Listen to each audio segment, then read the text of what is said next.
Hey folks, and welcome to episode 45 of my making podcast. Today I have 4.5 finished objects, 6 works in progress, a spinning project, and some acquisitions to talk to you about. So I better get right to it. I hope you're all doing well. This is the beginning of April. It's my birthday month. I'm turning 30 this month, like in a week. Super excited about it all. It's all very, I don't know, it is all very exciting. And I'm so happy to be here today and talk to you about my knitting mostly. Let's start right off with what I'm wearing. I'm wearing my first finished object of this episode. It's the Cognac sweater by Atelier Castin. I'm gonna, as always, trying to insert some more pictures so you can see a bit more of what the fit is like, and I'll get right into it. I made size 4 on a size 6mm needle for the body and a size 5mm needle for the ribbing. I tried to not get my sleeves too short again, which I might have overcompensated a bit from all those last times where my sleeves turned out a bit long, but after blocking, when it seemed a bit long, the sleeves, and I was really careful not to stretch them too long, and they only grew by, I'd say, about like 1 or 2 centimeters in blocking, but because the body also blocked out a bit, and I do have quite a deep armhole, so this is where the armhole sits, but my actual armhole is like here, so the kind of raglan bit that goes on from the I think it's like a contiguous or like a set-in sleeve construction. I do not really know the difference between the two, so I apologize. It is really quite deep, but I do like it. It does sit or fit kind of like a really comfortable sweatshirt, which I love. I did use the Fiber Co amble in the kind of way cat bells, and the Knitting for Olive soft silk mohair in the colorway dark ochre, if I'm not mistaken. If I am mistaken, I'm going to put it on the screen, obviously. I have written down so many notes for this episode, so it doesn't get all like too jumbled up in my head, because it's a lot of information that I want to show, that I want to share. But yeah, this took about 40 days. Like I said, it was a big needle, and I knit on it mostly while watching the season 2 of Severance, which, by the way, is a masterpiece, and I loved it. Although I wasn't like convinced throughout all of the episodes that it was gonna turn out the way I hoped it would, but in the end it was just fantastic and I loved it. So yeah, that's a fun kind of side note. But yeah, I am wearing it right now for the second time in a row. I wore this yesterday already. I love this new like cast off project feeling, like right when it's finished blocking and I can wear it for the first time.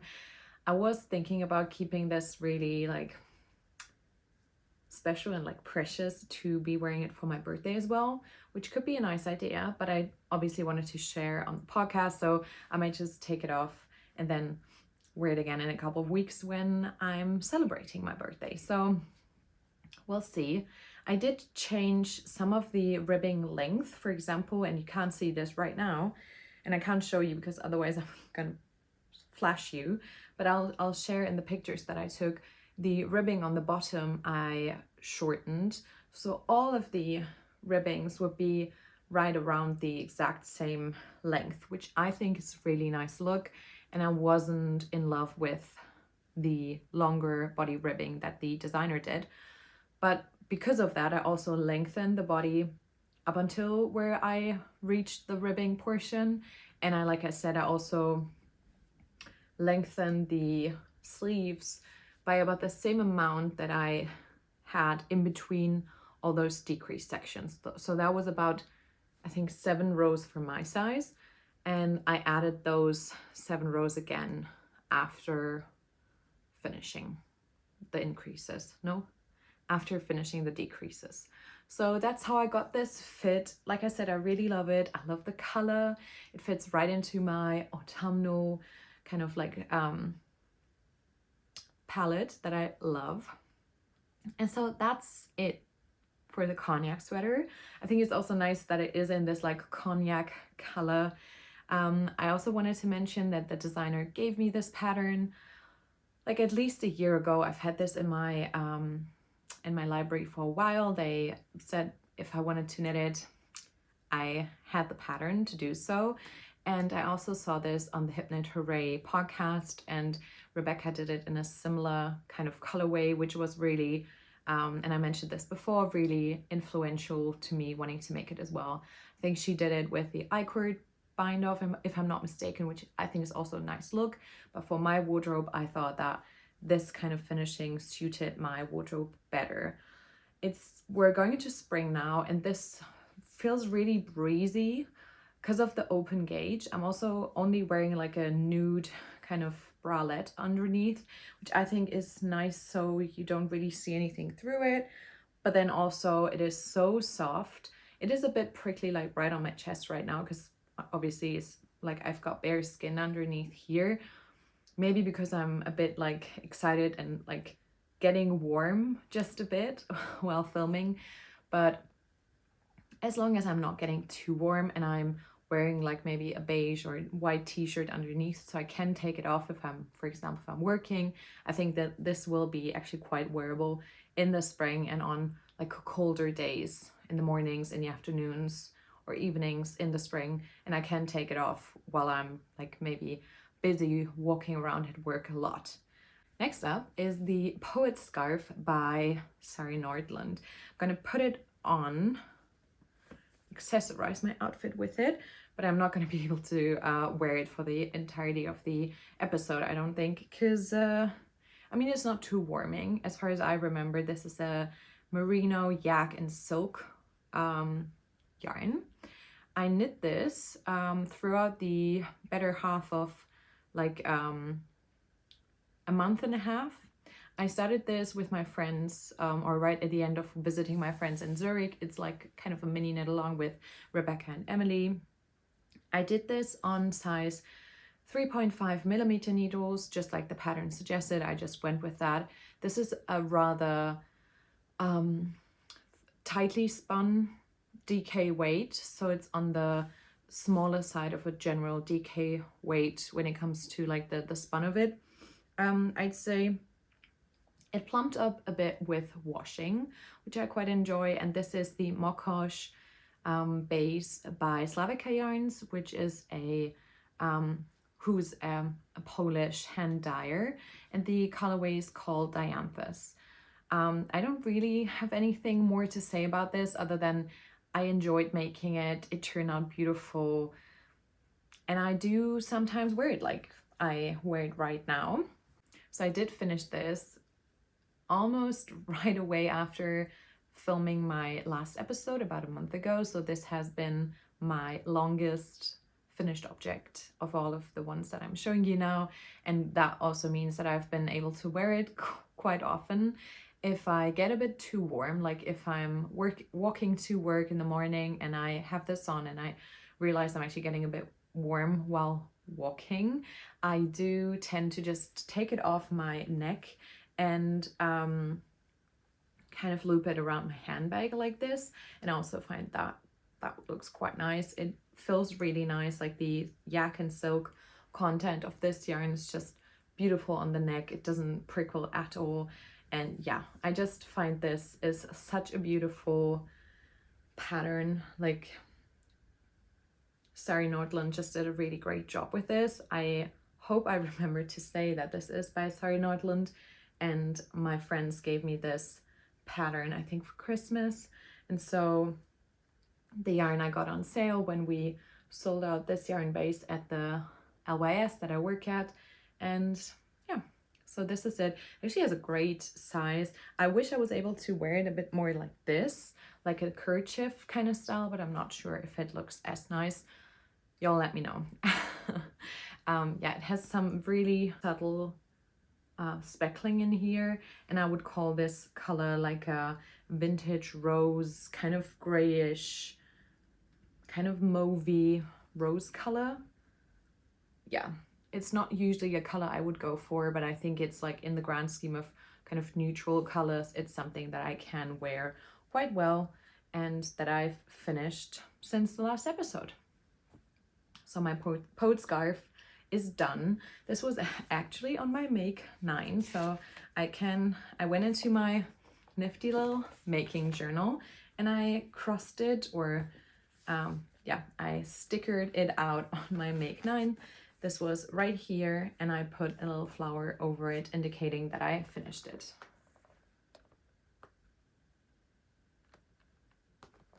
So this marks 4 make 9 plans done and 5 of them left, which I can see myself making most of these make 9 plans, more so in the second half of the year. I'm getting into a few more projects, just like this cognac sweater that didn't make it to the make 9 list. And I'm also getting more into the spring and summer knitting, which keeps me deterring. I'm not sure if that's the right word, but like getting away from my make 9 plans just a tiny bit, because most of them now left over on the list are pretty much like in my mind connected to autumn and winter. So let's hope we'll get back to them. I'm pretty sure I've got the yarns, I've got the plans. I want to still make all of them. And until then, I'm just going to move through a bit more of the things that I've got on my needles now. But I still have 2 more finished objects to go. And then the one that I was talking about, the half finished object, we're getting to that right after. My next finished object is already in a gift box. It says the name of my oldest friend on here. She turned 30 just like 2 months before I'm turning 30 now. We've known each other ever since I was born, because she was already on this earth 2 months before. Yes, her mom is my godmother, my mom is her godmother, so we've been connected for our whole lives. And I was asking her if she ever wanted something hand knit again. I made her a headband before. She's really sporty, and so that she just wore it to go like on hikes, I think. And so I asked her if she ever wanted to have something hand knit again, and she actually said that she loved hand knit socks. And so that's what I made for her. These are some 2x2 just vanilla socks. I made them in size 37.5 for her, which meant that I omitted 5 rows on the foot. I do 60 rows for my size, 38.5, so 1 size bigger than her. And yeah, I was measuring that, and I hope it has worked out. I have not gifted them to her, obviously, since they're still here with me. But when I gift them to her, I'll have them, like, I have her try them on immediately. If they're too big or too short, I still am able to fix that. I have yarn left over from both of these yarns, but I really hope that they're just gonna fit her as is. I thought these little boxes were really neat, with being able to write the recipient's name on them. They're from the drugstore DM in Germany. If you're from here, you know it. Maybe you'll see them as well. I thought they were just really handy. And when it comes to yarn, I use my regular 2.5mm needle, 60 stitches cast on. I have found that 2x2 rib is really handy for making gift socks, because they just mold to the feet in a really nice way. So they don't have to be like a perfect fit in order to still really like fit really great. I used the Paige Liz coastal sock in Athena, which I bought like, I don't know, 2 years ago or so, or maybe last year. I'm not entirely sure, from Coley's web shop, Paige Liz. And then I used the high twist concept by Atelier Citron, and it's in the colorway 148, which is like a pine green. And I have leftover of this yarn, which I might put into a project that I'll talk about in a minute. So yeah, these are just some gift socks. This marks my 3rd pair of knit socks that I made this year to gift from Stash, which meant that I was able to put in another square here. I have marked this row now for socks that I made, which weren't from Stash, which obviously will happen because I work at a yarn shop and it's just too damn difficult to not get a skein of sock yarn every once in a while, you know? But yeah, these are for my oldest friend and I really hope she'll like them. I'll be able to give them to her in about 2 or 3 weeks when we see each other again. So yeah, I'm really looking forward to give these to her. My last finished object for this episode is a little croissant, a little Sophie scarf. I haven't done one of these in like, I don't know, 2-3 years. Like in the beginning of my knitting journey, I made 4 or 5 of them for all of the women in my family and for myself. I'm still wearing mine. Whenever I get like a bit sick and I need my neck to stay warm, it's a cashmere, like the Knitting for All Cashmere Held Double. But when I went to the Alpaca Hof Miesler about like 2 or 3 weeks ago, they invited me, and so this is gifted, gifted. I was able to pick out a skein of their baby alpaca base. It's like a light fingering 250 meters per 50 grams. And I was able to pick out a color for myself and then one skein to give away. And I did that on my Instagram. It's already arrived at the recipient, at the winner's house. And so I'm really happy to hopefully be matching with them. I'm also happy to be matching with some of my friends. My friend Marla had the idea while we were at the farm shop to kind of make matching neck accessories, all of us, with some yarn that we got there. I was, like I said, invited to the alpaca farm, and I was able to bring some of my friends, which was awesome. We had a really nice weekend. And yeah, I decided on this mauve colorway. It's a baby alpaca, so what can I say? It's incredibly soft. I have also put this on my partner, and he looks like the color. I held it underneath his neck, and it looked really nice on him as well. I think it actually goes quite well with, I have like a mirror right behind the camera to see if I'm like in focus, and I think it kind of looks nice with the cognac color or the like dark ochre color. And he had like a t-shirt on in a really similar color, and I thought it just looked really nice.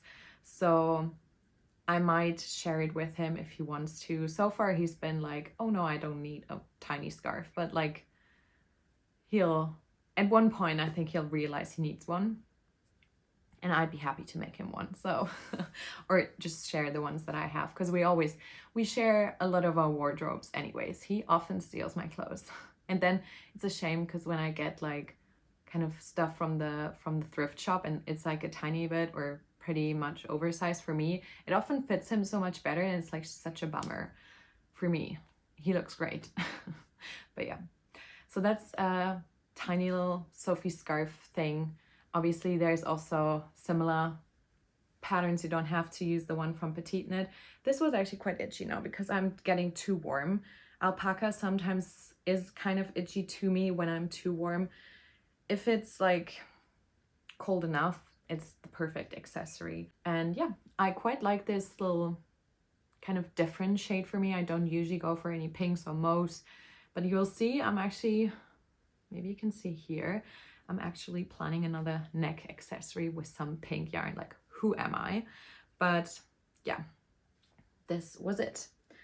Now, I put all of the things on my last finished object that I thought was a finished object, and I've managed to finish all of the blocks for my sweet shop blanket. I had planned, and I think I put down 14 squares, but it was actually 15 that I had to do, and I did all of them. I'll show you, and then I'll talk about what I'm thinking.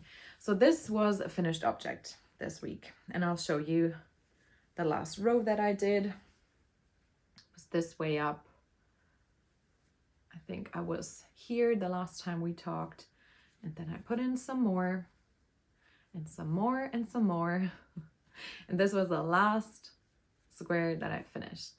Now this is 7 by 9, which is equal to 63 squares, which is a ton of work. Like, imagine one square takes about 2 hours, and I don't count in weaving in my ends, because I do that whenever I finish like an entire row. I usually just knot them, and then when I've finished a row of knitting the squares, I then take like half an hour or an hour.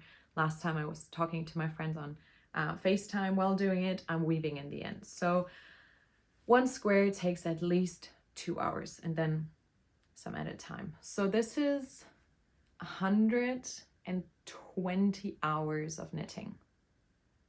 If I'm like not incredibly stupid and mistaken in my maths and mathing. Yeah.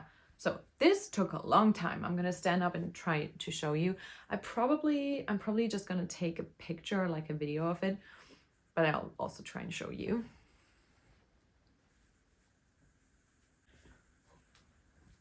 So yeah, this is really difficult to show you, but when I finished this last row and I achieved my goal, I was so proud of myself. But then I looked into, and let me show you, I looked into my basket and I had these two left. I was talking to my friend Julia about wanting to possibly add like a border.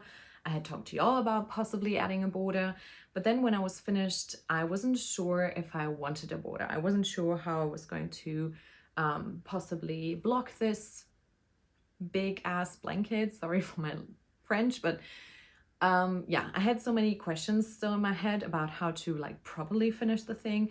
And then I kind of landed on not blocking it for now and then not adding a board for now. But when I saw that I had like 2 full skeins left, I like only broke into this one for like 2 meters of finishing the last square. I knew I had about 100 grams left. And so I did some math. I have 63 squares, right? And this blanket weighs 1 kilo and 200 grams. So 1,200 grams. Meaning that half of the squares are in this double Sunday in, I don't know, it's a 23, 21, I think, almond, weigh about 630 grams, right? So those are the numbers like I had in my Ravelry. I'm so happy I took all these numbers and I weighted and all of that. So mostly the contrast color and the main color, they take about 10 grams. They need at least 10 grams. And I've ran into this problem a couple of times because I got some yarn from my friend's advent calendar and her scale was broken, and she gave me a few colors with just like 9.7 grams, and her scale showed her that it was over 10, but it wasn't. And I ran out of yarn like on the last row, which was obviously super frustrating in the moment, but like in the grand scheme of things, not a big deal. But it happened like 3 times, which was kind of sad. So I knew that I needed at least 10 grams per square. If I want to add, like, hear me out. If I want to add another, is it column? Row. You know, if I want to make it a bit wider, I need 9 squares, which means if I need 10 grams per square, or at least 10 grams, I need at least 90 grams of contrast color, and I have 100. So technically, mathematically, theoretically, it should work out. So I'm a bit annoyed that I had this left over and that the project now technically isn't finished, because I was really feeling the like finished object calm and happiness and like having achieved a really big goal in my making plans this year. But honestly, I then looked into my mini stash and have one mini advent calendar and like a mini set. Like these are all Lord of the Rings inspired, and these ones were like Christmas at Winterfell, Christmas at Bag End, Christmas at Hogwarts, and Christmas at Numenor. So they were all kind of like mystic world, you know. I don't know even what the calendar was called, but it's by Phoebe and Mercy, who's a German hand dyer, and she did like kind of like a mystic Christmas kind of thing. And they're all beautiful, like look at those colors.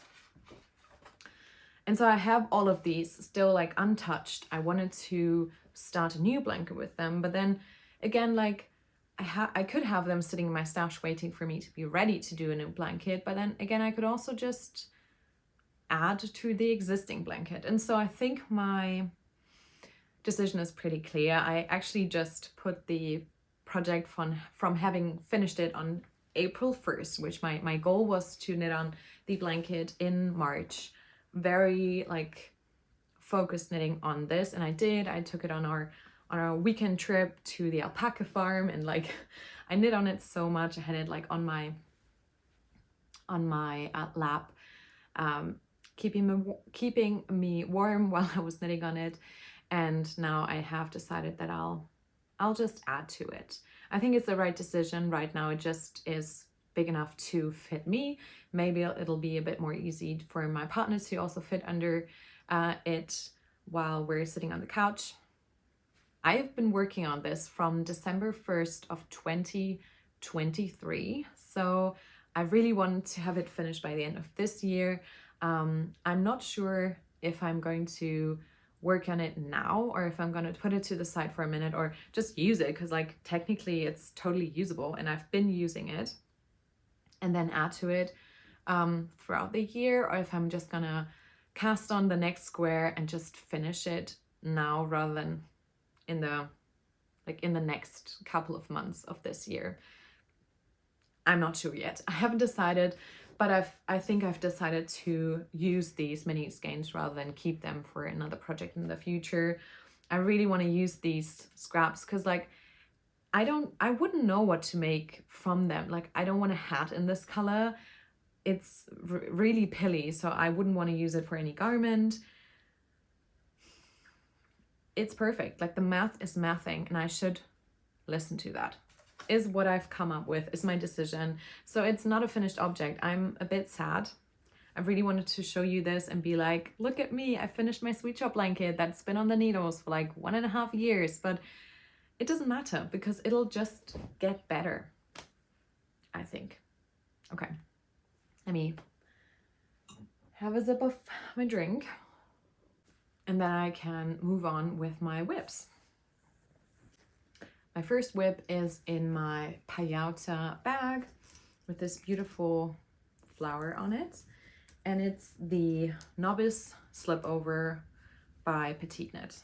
I know, such a basic pattern, but hear me out. My friend Kira has worn this about a year ago at the wool weekend in Berlin at the Wolln Berlin store that we met at and went to together, and she wore it with a white t-shirt underneath. And we were at the festival together, like I said, and then I went to Yule's booth, she's the owner behind Woollen Twine's Fiber Studio, and I got these Woodland Decay skeins. If I'm not mistaken, I got 3 of them, so I have 2 still like this and 1 of them caked up, which I'm currently working from. And I had this pattern in mind while shopping for yarn, just because I saw my friend and she was looking fabulous. And we do have, I think we have similar interests in like styling, and so I think we sometimes like a lot of the same stuff, which is, I would say, like pretty common with friends. And I really wanted a brown slipover as well. Throughout the like experience of shopping through it, I decided that I'd probably rather go for something different, which meant that I was thinking about doing the September slipover. But then about a month ago, so this was sitting in my stash, I hadn't cast this on or anything. About a month ago, my friend Lydia, she actually, also inspired by Kira, knit the Novice Slipover. And so she told me to just like forget about my plans about the September slipover, not fuss around with brioche, and just also do a really simple Novice slipover. And as most of the time, or as often, she was right. So then again, just inspired by 2 of my friends, I cast this on. I've had this on the needles for about, I don't know, like 3 weeks, 4 weeks. Like I said, I had some pain, so I had to take some breaks, but I've actually only started knitting the front yesterday. So this is going relatively fast. I'm knitting size 4. This is, like I said, the Woollen Twine Woodland Decay, and I'm holding it with the petiteKnit by Holst Garn in the colorway, I think it's Holst as well. If this isn't right, I'm gonna write it down below, or you can always check my Ravelry projects. This was kindly gifted, and so I feel like everything came together. About a year ago, I was working with the Holst Haya, which is a beautiful yarn, and I made a small fry scarf with it. And Holst saw that I was working with their yarn, and one of their like marketing people contacted me. They were actually a person who watched these videos and enjoyed the podcast, so that was so lovely, and they offered to send me some yarn whenever I wanted to test out more of their bases. And I didn't have a project in mind or any need for yarn at the time, and so I told them that I would contact them back again when I had some idea and some like actual need for some yarn, which is what I did when I was thinking about what to hold with the Woodlands DK. And I was trying to figure out a really thin, like I think this is a light fingering to go with it. And I think it's actually uncanny of how similar these colors are and how well they work together. Like, this is such a great fit. And yeah, together with those two yarns, I'm going to show you the fabric. I'm reaching a gauge.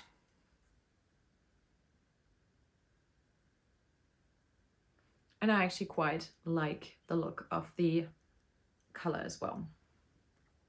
We had to try around a bit with the colors, and I actually went for another color. I think it's called the Havana color first. And that didn't really work out, so I put that to the side for another project that'll possibly knit in the winter. And yeah, so thank you so much again. They also sent me some shade cards. So whenever I need a strand of pure thin alpaca to go with another project, I can just see if the color that I'm wanting to use has a good match on here. I love the feel of it. And yeah, like I said, it's a really nice yarn. I really appreciate Holst sending this to me. They have great like shade ranges in all of their yarns, and I'd be really interested to work with some more yarns in the future, like the Coast maybe for a summer garment, or like I said, the Haya is fantastic for like small accessories. It's very drapey, really soft. And yeah, I have shade cards for all of their yarns here now, so I'll definitely make some more things with Holst. Again, this was kindly gifted, so it's kind of an ad. I'm not paid to speak about it though, so they just asked me if I wanted to try out any more yarns. They contacted me in summer of last year, and even though it took me almost a year to like come up with an idea and reach back out to them, I so appreciate like when brands have these like really soft kind of guidelines for collaborations, and just like reach out and asked if I want to test out anything, if I have the flexibility of like getting back to them whenever it does suit my schedule, because I don't just want to work with yarns just because they're gifted. Like, I want to work with the yarns I want to work with, and like if there is an opportunity to collaborate with a brand on the basis of what I already want to do, that's great. But if it doesn't work out, I'd rather pay for the yarn myself and like go with the plans that I had in mind beforehand anyway. So yeah, I'm making size 4, which should give me about 18 centimeters of positive ease for this.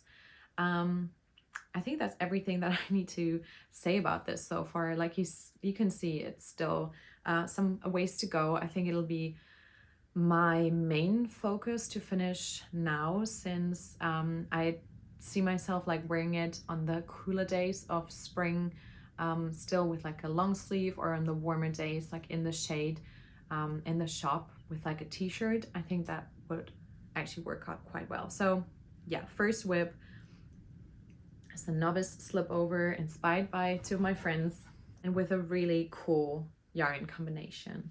Unfortunately, this Woodlands DK is no longer being produced. It's 100% brown blue face Leicester, so this isn't dyed by Eula. This is one of the like undyed bases. But yeah, it's really nice. It's really soft. I was a bit hesitant to hold this single because I've had the experience of the really soft yarns from Yule or other brands for that matter, especially with BFL or Merino or Cordell, actually pilling quite a lot when wearing, like when holding on its own. And my hope for this, holding it with a thin alpaca strand, is that it'll tighten up the gauge a bit and it'll fill out the gauge and it'll help with pilling. So I'll get that to you. It doesn't have any sleeves, so that also might help with it not pilling as much, but yeah, we'll see. For now, it's just a whip. Next up is my Ribelation beanie by Gagnon. I'm not sure if I'm pronouncing her name correctly, so if I'm not, I'm sorry. This has been on the needles. I think you've seen this before, but I did have to rip it because it seemed a bit too big and the Italian cast on wasn't neat at all. I went back, I ripped it out. I went back with a 3.25 millimeter needle to recast it on with the Italian style cast on, and then went up to a 3.75 on for the rest of the beanie. This is in the Junction Fiber Mill Farm Fresh, which is a Blue-Faced Leicester DK yarn, and it was inspired by or choosing this pattern rather was inspired by What's Mili Making, another YouTube knitting podcast on here, and she said that this was a great alternative for a one-layered, one fold brim option for the weekend hat by petiteKnit. And this is a free pattern. So I chose this pattern and I knit up to, I'd say 15 centimeters. And then I did a double stitch, doing a short row, which means that I'll have the neater ribbing on the outside. If I fold it in, I'm now practically working it inside out until I'm done, and then I'm gonna turn it around. And if I fold up the brim, I'll have neat ribbing on the hat and on the brim, which is theoretically working out in my head. Let's hope it'll also work out in practice. But yeah, I just liked the gauge and the tension of my ribbing in this very organic looking yarn, let's say, a bit more on the inside of my ribbing, which is something I've heard so many podcasters talk about now. So I've tried it a couple of times myself, but I've never really seen a huge improvement. I think my ribbing is relatively neat anyways most of the time, but with this yarn it seemed like a great idea. And so yeah, I went down with the needles, I recast this on. I think I still went with the same amount of stitches. Maybe I omitted 10 stitches. I'm actually not sure anymore, so I need to look into my Ravelry or into the pattern if I took any notes. But recasting this on with a lot neater, in a lot smaller needle, gave me a lot neater look, which I like. And then again, this kind of trick with putting in a double stitch has actually also worked out well. I'm loving the color. I can't wait to wear it. I'm pretty proud of myself for venturing out of my comfort zone with a lot of the colors that I'm choosing this last year. If I look at my Ravelry page, it's hilarious to me seeing the first 20 project, almost all of them were beige. And so for me to actually get into a bit more colors, even though they all fall into this autumnal category, to actually make some things in pinks and bordeaux and cognac colors, I'm just happy because I love all of those colors, but I don't often feel extremely comfortable wearing a lot of color. But then again, I also don't love myself in black anymore. I can't stand just wearing black on black on black. It just annoys me. It makes me feel like I'm hiding behind something. So I love my colors, but I'm also, I don't know if you feel the same way, but changing seasons for me has been there's this huge question looming over my head of what is my actual style. So I'm going through my wardrobe and actually taking a lot of the stuff that I'm not gravitating towards, and putting it in storage, like putting it in a bag and putting it in the basement, and just seeing if something more like capsule will work out better. Because I'm standing in front of my wardrobe all the time, like almost every day, and thinking about what I should wear. And then at the end of the day, there are just some outfits where I feel like a total snack in. That's what my friends call if someone looks like they're a snack. And if I don't feel super cute in something, I feel not like a snack. I don't know if that makes sense, if that's like not an insider in your friend group, but looking like a snack is like the ultimate goal. Like, you know, I don't know what I'm talking about, but okay. Colors, feeling comfortable in your own skin, feeling comfortable in your wardrobe, in the things you're wearing. Huge topics of conversation. Okay. Moving on. My next thing that I cast on, which was actually from my warm weather plans, is in my beautiful Knitting Nelly bag, which is so springy.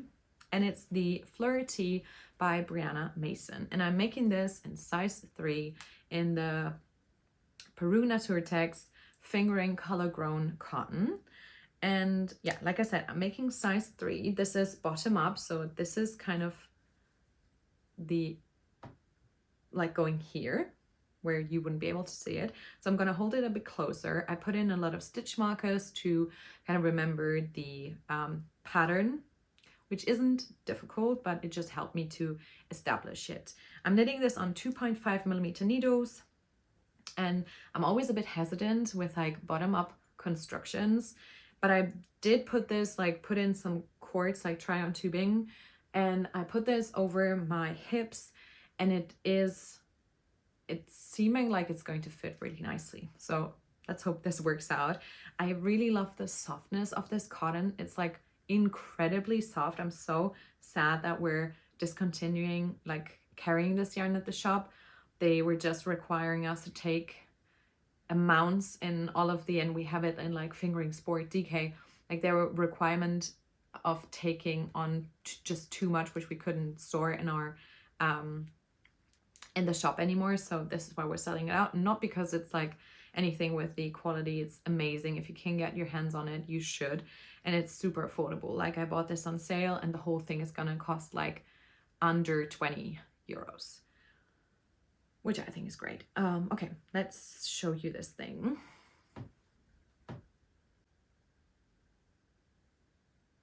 So yeah, you can see the pointel look of the t-shirt, which I mentioned in my last episode. Is just something I really enjoy. I regularly enjoy like looking out for pointel long sleeves whenever I'm shopping.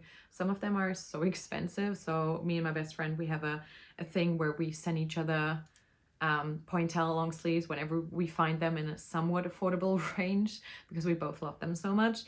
So yeah, I have a few which I like to layer under like cardigans. I just find it's a really classic look. Might be influenced by petiteKnit or other like Scandi influencers / designers / Instagram people, because a lot of them have been styling it for like the last 3 years like that, but it doesn't matter. We're like all influenced by other people all of the time. So yeah, I am so happy that I've already cast this on. I was working on this quite a bit while we're on our train to Berlin. We spent a weekend there with a friend and meeting other friends, going to see my favorite band in concert, like for the 3rd time in the last 7 years. It was amazing.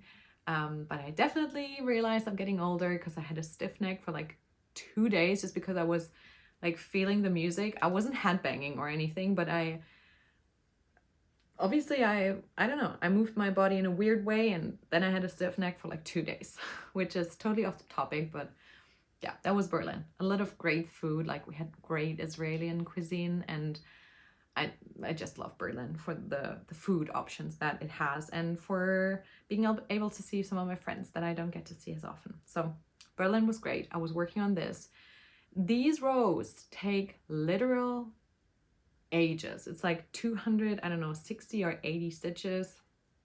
A lot of stitches, but it's fun. It'll take some time, but I have it cast on now, so I'll hope to have it finished by like June when it's like really important for me to have a few more finished like summer pieces, which I think is like awesome. I will have to skein a few more of these up, like wind them up. They come in like hang format, so yeah, I'll have to do that later on today, like do some project admin, like prepare a few more skeins to be able to knit with it. Like I said, it'll be a bit of a longer term project, but I'm so happy to have this first summer plan or warm weather plan already cast on, and it seems to be perfect. I'm just so happy to have been able to start this project. Yeah, I think that's it about this project. I think it'll be a great staple in my wardrobe. Maybe that's the last point I wanted to get to. It'll be such a thin fabric because of the 2.5mm needles and a fingering like pure organic cotton. I think it'll be just great, like within anything. I could wear it with a lot of things in my wardrobe. Next up is the Quilty Cabin Socks by Horse Feather Fiber Arts or Crooked River Crochet. I'm never sure which one it is, but those are both names that you can find affiliated to the designer. This is my second pair. It's in Coast to Coast Archer, which was kind of gifted to me a while back by Erin, and then Button, which I've bought myself even way before then. As you may know, I'm an affiliate with Erin, so if you ever want to buy any Coast to Coast yarn, which I love, it's just my favorite sock yarn ever, but I've also made other projects with it. I've actually made a ton of projects with Coast to Coast yarn. You can use my affiliate link and I'll have a little pushback from your purchase without any added cost for you.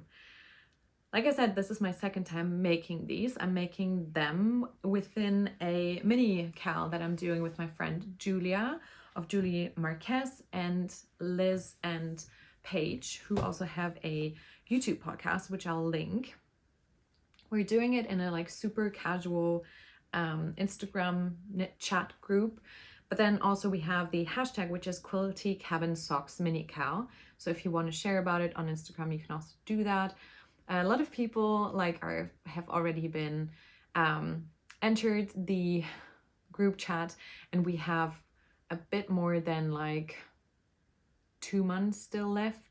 No, it was 2 months to begin with, I think, but like I think it's only been going for like, I don't know, 2 weeks.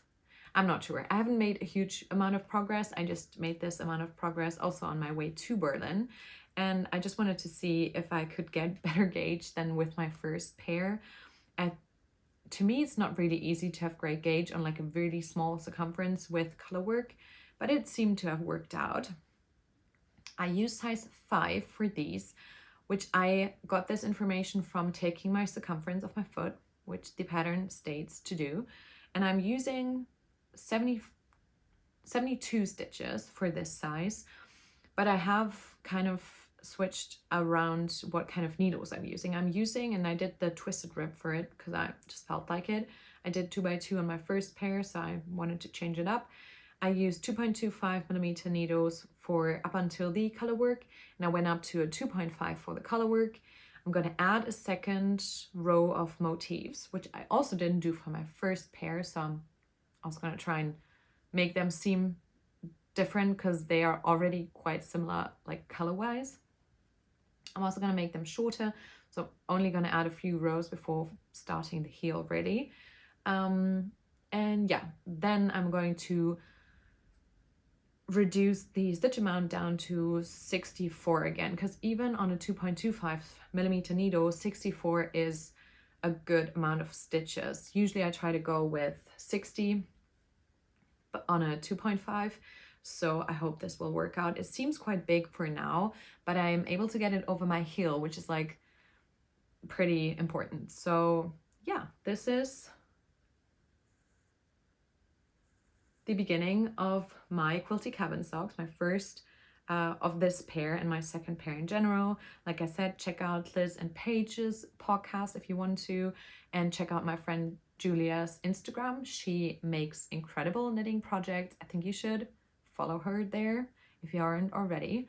And yeah, check out Coast to Coast if you're looking for some great sock yarn. I'm actually waiting for the, I did like a pre-order with my friend Julia for some sock sets from our latest collection, and I'm waiting on them to arrive.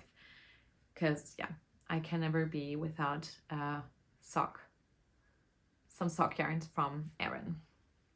Okay, coming up next, I know I have quite a few whips, but honestly, I'm never working on them like equal amounts all of the time. I usually pick out like 2, maybe 3 to be my like focus for a couple of days, or maybe like a week. I sometimes feel the crazy cast on energy and I usually go with it. But then again, I also have these like stretches where I'm really drawn to finishing stuff. As you can see, I did finish like 4 projects, 4.5. But I also have 6 going at the same time. So I have another big blanket on the go, but it's kind of in hibernation, and another cardigan I haven't worked on in a while. So I don't count all of them, but I'm usually with like 6 to 8 whips on Ravelry's, just a usual, like a normal size of like number of projects for me. But usually I'm working on like 2 to 4 of them very focused. Mostly one of them is like my main focus. One of them is like my work project, like work breaks. And then I try to get another one finished every once in a while and maybe cast on a new one. I don't know if that's like interesting to y'all at all, but sometimes I feel like a lot of people talk about like knitting monogamously versus like knitting, I guess, polyamorously. I don't know. It's weird to me to speak about it in those terms because like, I don't know. But, and then for some people to feel, for it to feel really overwhelming. To me, it's like the opposite. It doesn't feel overwhelming just as much as I don't feel like my stash is overwhelming to me. It feels like I have a great palette to choose from. Imagine like coming home from a long work day and like feeling overwhelmed and just wanting to work on something like really mindlessly. I need a project for that. But then again, I also need a project for when I really want to focus and like lock in my concentration on something like a colorwork sock. So I like to have a few things going at the same time. So I have a palette to choose from, just as I like to have a little bit of stash to be able to just pick out any yarn. And I know I have like a project linked to it because I have my queue and have my stash on Ravelry and all this information, and then just go with it. Like, don't have to go out to shop for yarn. I know this is how I like tell myself, or how I reason with myself, and I just like it this way. But you don't have to. You can do whatever you want to do. Okay, but my next work in progress, I think this is my 5th work in progress, and I just only cast this on like 2 days ago, but I really couldn't not. I couldn't keep myself from casting this on. I was at Knit Night and my LYS. I was hosting the Knit Night. I was sitting in for my boss who had a couple of days off work. I do sometimes attend the Knit Night, but I don't always. If I've like worked the entirety of the Saturday, I just sometimes just stay for like 1 hour and then go home because I'm tired. But that day I was staying for the whole of it, and I was actually able to knit a bit during that time because not a lot of customers were still coming in and everyone was like chatting and knitting. And I finished my Sophie scarf. So what could I do other than shopping the yarn that I had in mind for like weeks, which is this Bordeaux. It's actually called Deep Burgundy, and it's the 4372 colorway of the Line by Sandnesgarn. I've had this on my mind for weeks and weeks and weeks. Obviously I know about colors before they tend to come to the shops because I am like involved in the shopping for the shop. So if our like the sellers that we buy the yarn from are coming out with new colors, I know about it before most people do. And then when this became like public knowledge, so this was coming to the shop, so I initially thought it's great that they have some more saturated colors, because I don't always love like the marled look in summer tops. I don't know why. This is something I talked to my friend Joana about, and she said this and I like totally agree. And when this yeah, was like, people were becoming aware of this being a thing. My best friend, Lydia, she said like, you need to make something in this color. It would be fantastic on you. And I'm like, well, I agree, but I already have my summer plans like pretty set in stone. And then I realized like maybe there might be some wiggle room. I want to make this Sabai top possibly, or I think the other plan was the Margot top. So yeah, I had this on my mind and I was like walking past it for like 2 or 3 weeks and I didn't get it. And I was trying to stay in my lane and like just work on my stuff. And then here I am. I actually saw this also in Von Berlin with my friend Joana, where we were shopping or like just looking around for some yarn. And I stayed again, I stayed in my lane and I didn't get it that time. And she also really liked the look of it. And we're possibly like speaking about possibly having some matching summer knits. And you know, there's so much to this story which probably isn't as interesting to you than it is to me, but moving forward to this knit night, and I've just finished my current knitting project and I don't have any yarn with me and it's still like an hour to go in the knit night. There isn't a lot of customers, people are just chatting, no one's needing a lot of help, and so I got this yarn. I just did it, I got it. As you will know, I'm getting some discount because I'm working at the shop, so you know, it's nice. Okay, and I cast this on immediately and I love it. I don't know why, but like burgundy, I know it's a trend, like I know a lot of people like it. I know it's like not original to me that I love this color, but I do love it. And I know I remember I have a t-shirt in this color and I never got so many compliments on a non-knitted item on the podcast than I did when I was wearing this t-shirt. So I don't know, I really like the color on me. I did decide to go on and cast this project on, even though it has a really not so great size range. I did want to thank y'all for the really constructive and like interesting conversation about size inclusivity and empowering ourselves to make modifications to our knit projects, which obviously are two different things. Like I hope y'all understood that I'm like super pro inclusivity when it comes to writing patterns. I still found the conversation like so interesting. Like I said, I learned a lot from it. I appreciate y'all sharing your thoughts, feelings, and opinions and perspectives on the subject in like such a kind way, because I know the internet can become such a, I don't know, hole for people just getting nasty. And I love that we have a community that can agree or disagree or just chat about difficult topics, because it's not easy. And inclusivity isn't like something that you just create. Like being inclusive in a way of having a broad range for like bust measurements is just one aspect of being inclusive, but it's an important one. And I think that's what we got out of this conversation, is like having the size range be inclusive in this range enables us to then be able to make modifications based on having a somewhat great like ground, you know, adding length to sleeve or cutting something short, like cropping something, adding short rows. All of these things are a lot easier if you have a great like ground to work with. So I did still decide to make this, even though I don't think it's good enough, the size range that this designer has created, the top two. And the designer is Paulastrickt. She is a German designer. Her name is Susanne Müller. I did text her, like commented on this project, telling her that it was just such a beautiful and like staple, easy summer project. And I would hope that she was considering, like asking her if she was considering to extend the size range. She did come back to me thanking me for her like message and saying that she was thinking about it, but she didn't have the time for it right now. So do with that what you will. I think more and more designers are thinking about it, and I think there is a great pool of designers who are already really good at it.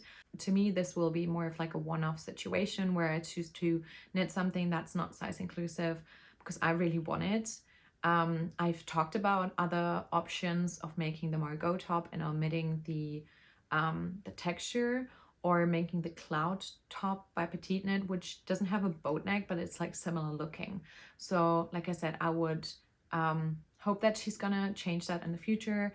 I have reached out to her and commented that, and I've done that before in the past. So I hope everyone, even though we're all for inclusivity here, isn't going to judge me for still deciding to make the pattern and acknowledging the privilege I have for being able to make that decision. So I hope that we can all agree that it's not ideal, but we do sometimes still act on the privilege that we have, and that means I have decided to cast on this pattern. Yeah, let's hope she'll get to it in the future. Let's hope she'll do better and other designers do better. I have chosen to do a size 3 to 4 mesh up, because size 3 would give me like a 0 centimeters of positive ease, and size 4 would give me 10 centimeters of positive ease, and I wanted the middle ground of that. I wanted about 5, maybe to 7 centimeters of positive ease. So I cast on for size 3, and I'm actually doing this bit a bit shorter by like 1 repeat, because I've seen people talk about that this section is a bit deep for some of them, and bras like are actually showing here, so I wouldn't want that. I'm shortening this bit by like 1 repeat, then doing the increases for size 4, which will land me between, like I said, a size 3 and 4. I'm just modifying this as I go. I'm able to pull it on over my head because it's a top-down construction, which is great. And yeah, having read through this pattern, it's, like I said, really, really easy. I don't think it should take too long to make this, but like I said, I'm also trying to prioritize the slip over before any of my summer knits, because I could still make this when it's like really hot. I really enjoyed the Lena by Sanders Garn. It's a great summer yarn. I've made one t-shirt with it before. It did grow and like relax a lot over the years, so my initial neckline, which was more like this, is more a lot deeper now. It's also been hanging up as a sample at the shop because I don't wear it anymore. It's the Anchor summer shirt, but yeah, that's just normal, I would say, with like very drapey summer yarns. And yeah, I'm just super looking forward to this now. I'm trying to attach a lot of positive feelings towards this as well, because like I said, I'm very much aware of it not being like an ideal situation, and I still want to be an ally to people who knit bigger sizes. But then again, yeah, I decided to knit it. I hope everyone's okay with that. Okay, my last whip, it's actually been in hibernation for like since last summer.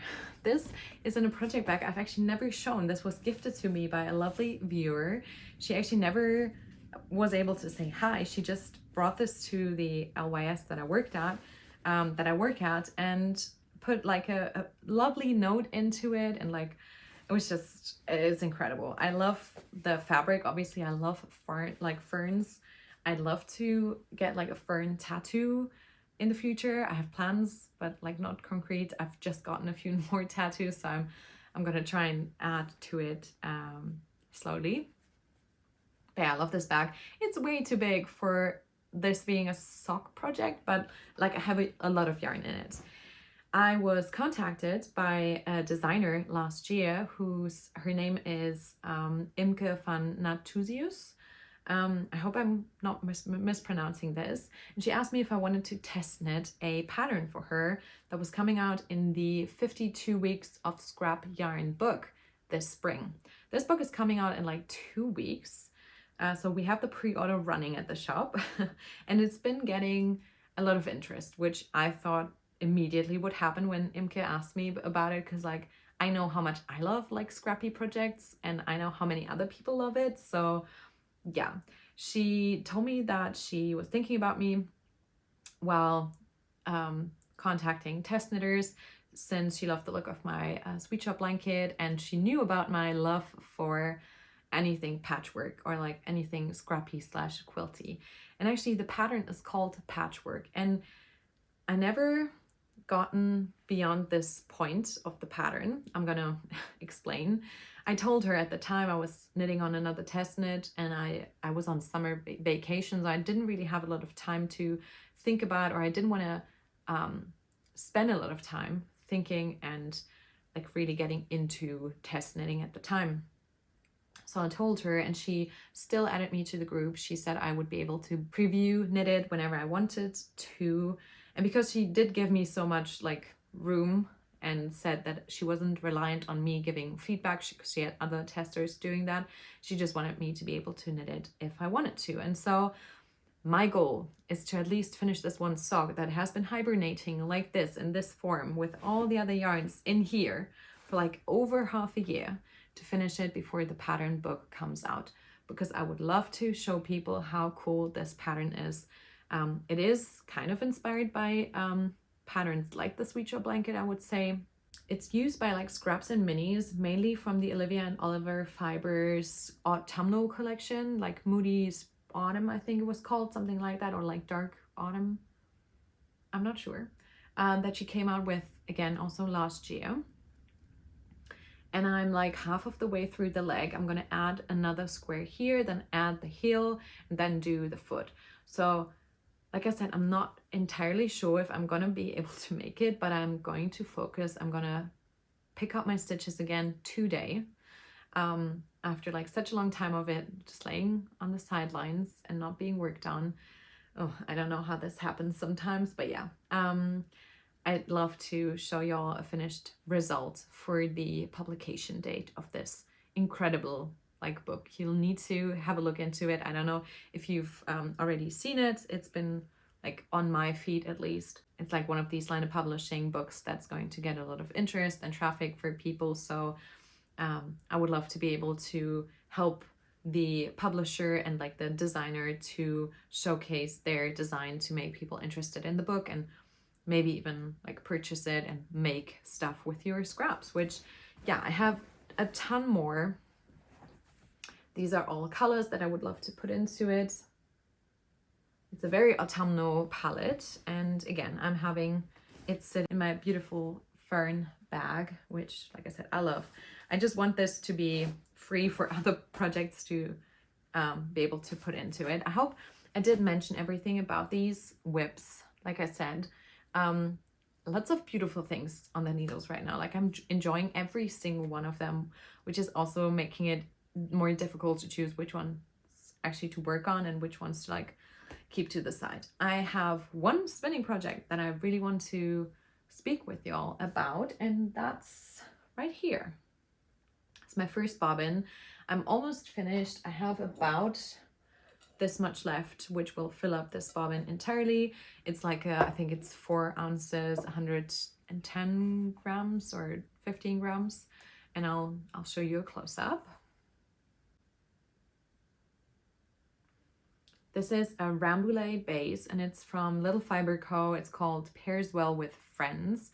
I had this brought for me from Flock Fiber Festival last year by Mia of Knit and Grace. She kindly brought this to me, and so I got it while I was at Rhinebeck visiting with her.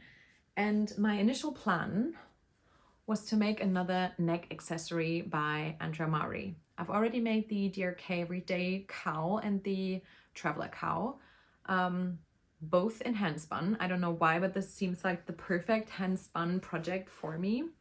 And I wanted to do another one. And so my initial plan was to use this Shetland Merino and Recycled Sari Freestyle Bat by Kira Wiggins in the colorway Harvest, which is just beautiful, but I only have 50 grams of this. So I knew from the get-go that this would be a bit difficult to make a second ply for this first ply to be enough for a cowl.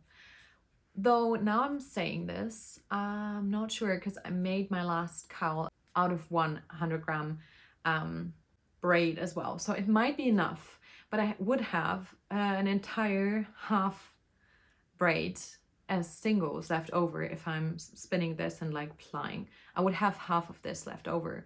So then I was thinking maybe I could do a 3-ply, but that would make my yarn, I think, a bit too plump for what I wanted in my cowl. So I did this side, and this is not like 100% set in stone yet, but I've looked at the other patterns, and I bought the Inclinations shawl last year in Andrea's birthday sale. And then I realized she also has the Inclinations cowl, which I love the look of. So what if I was plying half of this with this, and then the other half with this bat that looks very voluminous, and it's a Polworth skein, which was so inexpensive. This is by Friendly Sheep, and this is from the Kassler Wollfest, where I've bought quite a few things, where I've actually bought quite a few fibers before, and I've bought from Friendly Sheep before as well. They're like a German fiber artist. And so I thought if I do like a lighter and like a darker version with this first ply in the middle, that could go so well with the Inclinations cowl, which is a 2-color, I think it's mosaic, I'm not sure, I've never made it before, cowl. I think that's actually a beautiful palette for this pattern.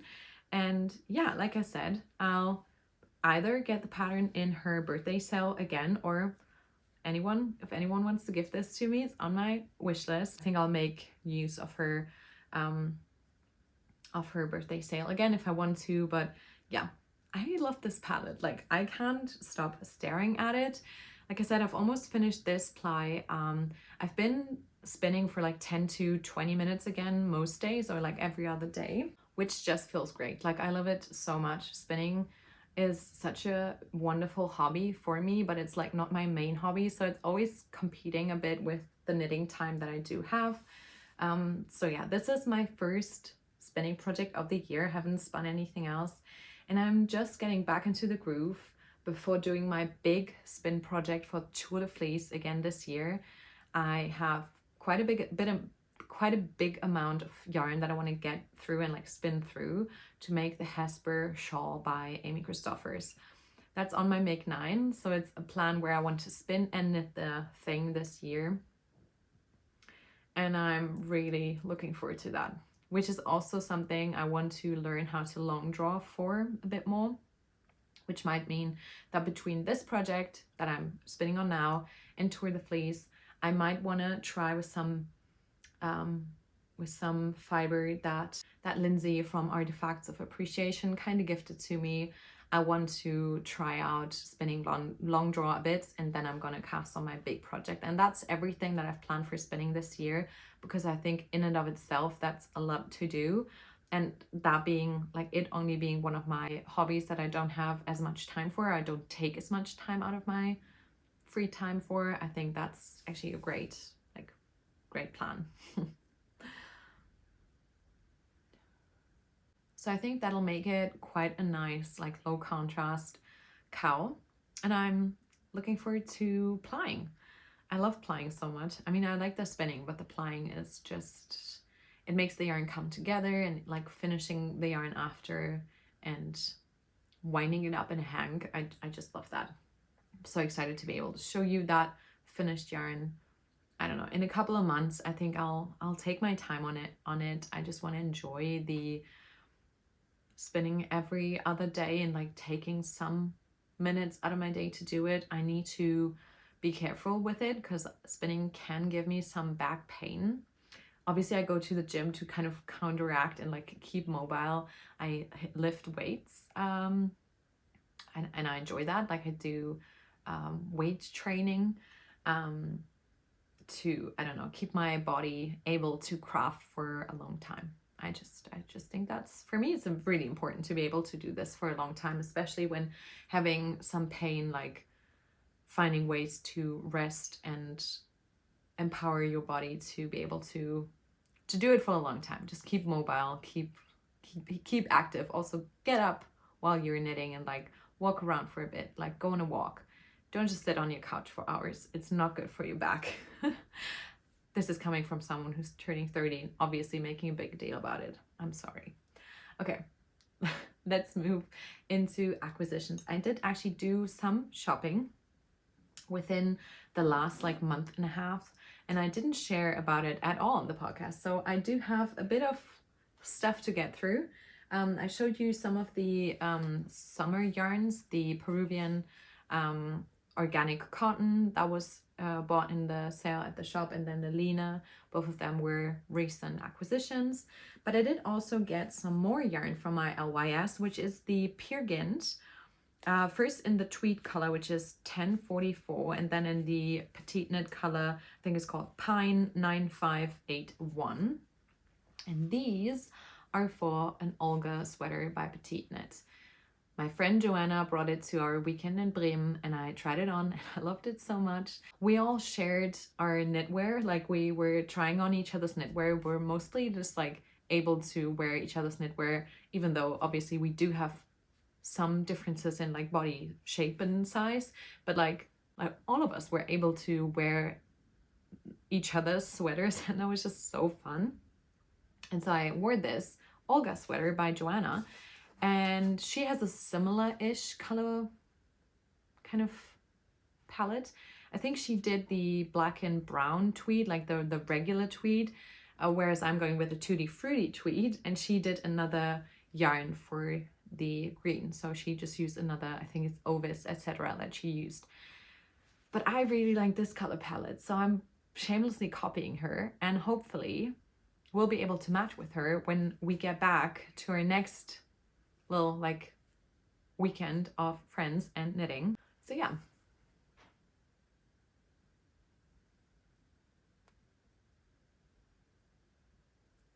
I'm also wanting to have this finished by Rhinebeck so I can wear this and match with Chelsea, who's also made an incredible Olga sweater in like a Bordeaux and red color. I love her version so much, especially on her.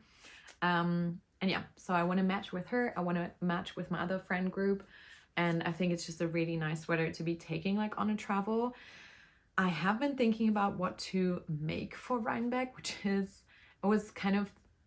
I had this idea sprouting in my head, but then I didn't think anyone else was thinking about this yet. But then I saw Tazhi's podcast. Their podcast is called Stitches in Starlight, and it's one of my favorite podcasts on YouTube, like for sure. I think I need to do like an updated recommending my favorite podcast to you, because like, not that it's significantly changed. I still like a lot of the stuff that I watched before, but I found a few that I just go back to every time they put out a video, and Tazhi is one of them. So I enjoyed their podcast just so much. And Tazhi was also speaking about what they were going to make for Rhinebeck already, and I'm like, oh, I'm not alone.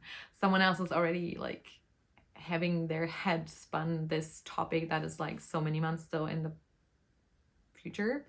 But yeah, so I'm not sure what will be my Rhinebeck project. I'm thinking it could be the Hesper cardigan in this like chartreuse and white combination that I showed you from the Rosa Pomar Vovo colorway, the like sport weight yarn I bought like a month ago in Bremen.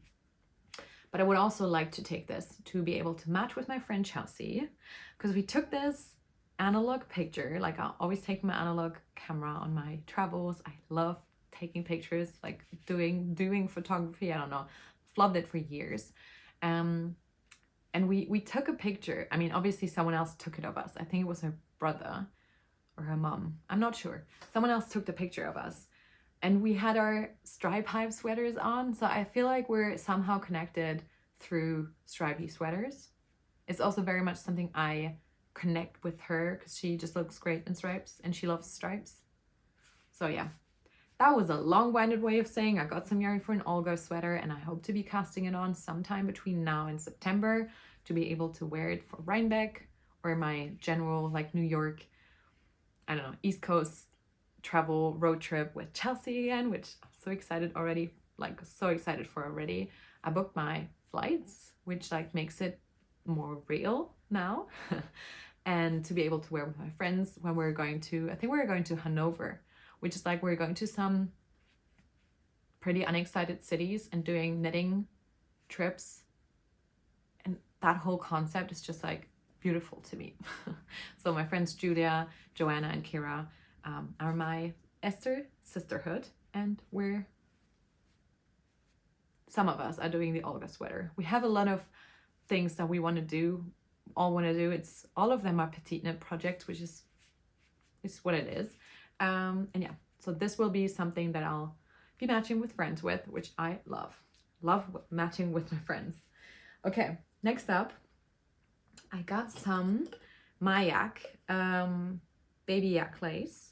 This 100% baby yak, obviously, and it's in a lace weight, obviously, and this is the color Urban Nature, and I bought this at my yarn shop. Again, all of the yarns that I bought at the shop were bought with my own money, but I do get a discount for working there, so keep that in mind when I'm showing acquisitions. I always get 20% off, which is pretty awesome, and it makes shopping yarn a lot more affordable for me. So I got 350 meters for each of them, and I'm gonna hold them together to make more so a stitch gauge of like 20 to 22. I'm gonna test my friend Lydia's newest design that's gonna call for testers soon. The privilege of being the best friend of a knitting designer is that you get dips on testing for them.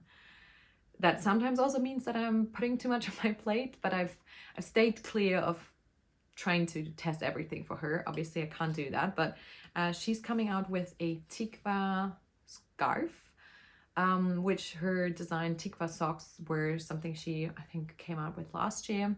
And now she's created a shawl / a scarf design, which has like a medium-sized scarf and a like mini scarf. And I'm gonna test the bigger size. I'm gonna try and fit it out of 350 meters, like held double. So you could possibly also use this yarn for it.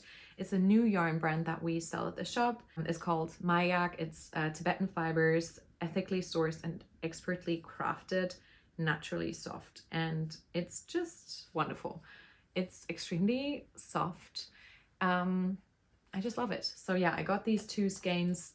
I'm gonna wait till she's actually called for testers and selected everyone else, and I don't know if she's gonna make a group or anything, but I'm gonna wait for this to be cast on, maybe hopefully finish one or two other things before casting it on, but it'll be something in the near future. So yeah, I think it'll be super nice. I don't have like a green scarf yet or something similar, so I don't think you can have too many neck accessories. Okay, and lastly, I have some West Yorkshire Spinners Signature 4-ply.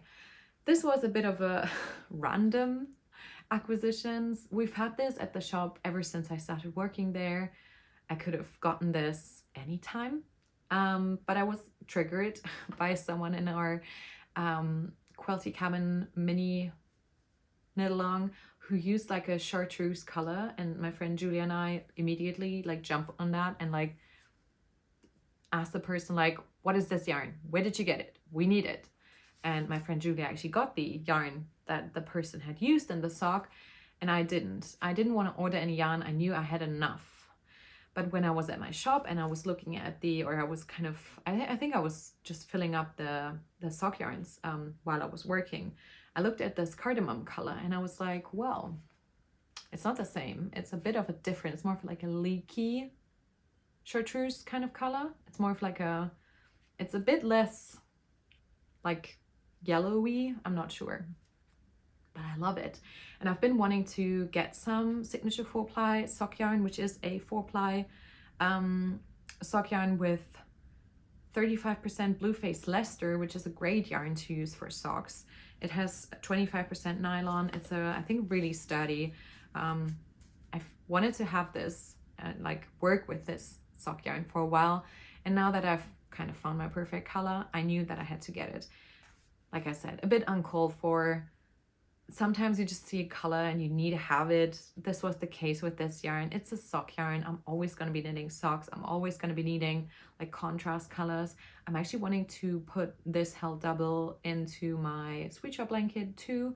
And so yeah, my plan with this is to actually do something I have never done before, which sounds crazy because I've been knitting for like 4 years now. I want to do some ruffle socks. Again, my friend Lydia just recently finished some ruffle socks, and I mean, everyone and their cat is knitting ruffle socks, like the petiteKnit ruffle socks. I think there's some sari nordlund ruffle socks that I've had on my favorites for like ages. It won't be like a pressing thing. I'll make some socks with this eventually. So this is actually my last acquisition. Like I said, it wasn't something I really needed, but I did want it. So that's why I told myself I could have it. I do actually have a bit of yarn in my D-stash. Again, a few people, mostly here in Europe or in Germany, have bought from my D-stash before. It's actually worked out super well. I've gotten people who came back like twice or have bought multiple times. I know it's not ideal to like buy stuff and then not being in love with it like 3 years later and then de-stashing it. Like ideally it wouldn't be like that, but sometimes just this happens. You just fall out of love with stuff and it's just stuff. So it's okay. And then people who get to maybe want to work with something that is not as widely available to them, or it's not as easy to get, they can get it for a cheaper price. So I think de-stashing is great. If you want to have a look through my D-stash, you could do so. And I'm actually also thinking about getting rid of a few sweaters that I'm not wearing anymore. If you'd be interested in that, I also did that before, and I've actually had people from the US buy pieces that I wasn't wearing anymore. Obviously, they're in great shape. Nothing wrong with them. I'm just not wearing them, and I want them to be worn. I want them to be in a home where they're loved. I've gifted a few things like in my family. But yeah, I really hope you enjoyed this episode. Thank you so much for watching. If you did enjoy it, please feel free to subscribe to the channel for similar content. Feel free to give it a like. I hope you get lots of making time, and I hope you're taking care of yourselves and those around you, the people that you love. And I'll see you in the next episode. Bye.